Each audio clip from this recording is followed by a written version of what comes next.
Autour de ces ruches mortes, les apiculteurs pleurent leurs abeilles. Venus des quatre coins de la France, ils poussent un cri d'alarme.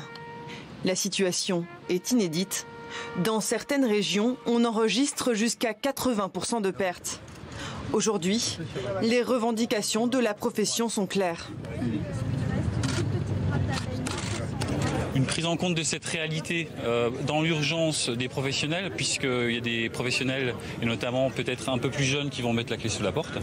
Et une prise de conscience qu'il y a quand même un phénomène grave écologique qui est en train de se passer. Ça fait plus de 20 ans qu'on en parle et les mesures sont pas prises, quoi. Le ministre Nicolas Hulot a fait lui aussi le déplacement. Encore une fois, voilà, le sujet maintenant il est dans le scope. En même temps, ça met aussi les agriculteurs dans des situations qu'il faut prendre en compte. Donc c'est pour ça que moi je veux avoir une stratégie globale. Après quelques échanges, il tente de montrer son implication. Il est où ? Il est là.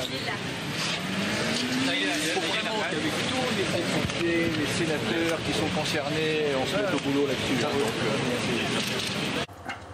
Au boulot, Lionel n'a pas attendu pour s'y mettre.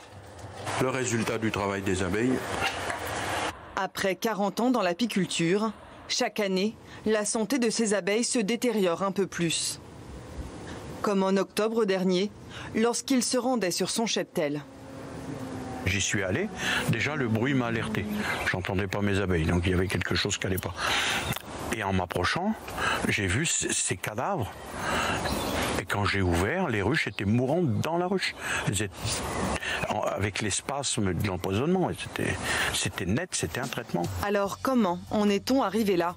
Instabilité climatique, invasion de prédateurs comme le frelon asiatique. Les facteurs sont multiples. Mais le premier montré du doigt est un pesticide très répandu, les néonicotinoïdes.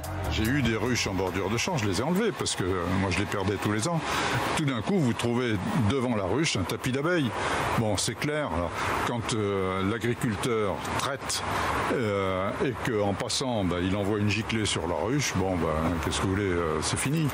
Pour pallier à ces pertes sèches, les apiculteurs ont dû s'adapter.